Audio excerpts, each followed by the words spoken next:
রাতের খাবার ইতালীয়দের চমৎকার একটা কালচার। সোহানুর রহমান উজ্জ্বল। ইতালিতে দারুণ একটা কালচার আছে। প্রত্যেক মহল্লার মানুষরা বছরে 2-1 বার একসাথে হয় কোনো এক খোলা চত্বরে বা পার্কে। সবাই একসাথে রাতের খাবার খায়, গল্প করে, যা সাধারণত মানুষ কর্মব্যস্ত জীবনে খুব একটা হয়ে ওঠে না। পাশাপাশি ফ্ল্যাটে বসবাস করেও বছর গড়িয়ে যায়, কখনো একসাথে 1 কাপ চা খাওয়া হয় না। এই যান্ত্রিক জীবন থেকে বেরিয়ে একটু নিজেদের সুখ দুঃখ ভাগাভাগি করাই এই আয়োজনের উদ্দেশ্য। এখানে কোনো বক্তৃতা, উপস্থাপনা বা বাড়তি মাতাব্বরি থাকে না। সন্ধ্যা 8টা বাজার সাথে সাথে যে যার মতো পছন্দের খাবার নিয়ে টেবিলে বসে যায়, লম্বা সময় ধরে খায় আর গল্প করে।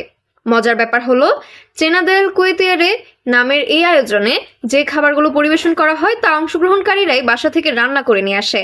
স্থানীয় ইতালীয়দের পাশাপাশি অভিবাসীরাও এতে যোগ দেয়। তারা নিজ নিজ দেশের ট্র্যাডিশনাল খাবার রান্না করে আনে। একজন আরেকজনের রান্না করা খাবার খেয়ে সামাজিক সম্প্রীতি বৃদ্ধি করে। ভেনিসের মেস্ত্রে এমন একটি আয়োজনে বাংলাদেশি অভিবাসীরা বিরিয়ানি পরিবেশন করেন। অনুষ্ঠানে ছোটদের জন্য খেলার আয়োজন থাকে, তাদের আঁকা ছবি আরও নানা বিষয় প্রদর্শন করা হয়। ইতালীয়রা সাধারণত সন্ধ্যা 8টার মধ্যে রাতের খাবার খায়। গ্রীষ্মকালে সন্ধ্যা 8টায়ও রোদ থাকে। তারা ওই রোদ মাথায় নিয়ে রাতের খাবার খেতে বসে।